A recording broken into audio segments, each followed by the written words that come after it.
In digital Marathi, जनतेच्या हक्काचं व्यासपीठ। उल्हासनगर कॅम्प नंबर 4 मधील बाबा प्राइम जवळील दालशन फूड कंपनीला आज सकाळी 9 वाजण्याच्या सुमारास शॉर्ट सर्किटमुळे अचानक आग लागली। या कंपनीत बिस्किट उत्पादनाची प्रक्रिया सुरू असताना अचानक आग लागल्याने परिसरात एकच खळबळ उडाली।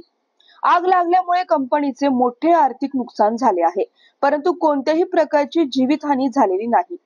या घटनेची माहिती मिळताच शिवसेना जिल्हा प्रमुख धनंजय बोडारे यांनी घटनास्थळी धाव घेत अग्निशमन विभागाला याबाबत माहिती दिली।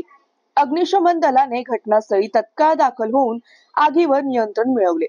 शॉर्ट सर्किटमुळे आग लागल्याचा प्राथमिक अंदाज आहे। कंपनीतील सर्व कर्मचाऱ्यांना वेळीच बाहेर काढल्याने सुदैवाने जीवितहानी टळली।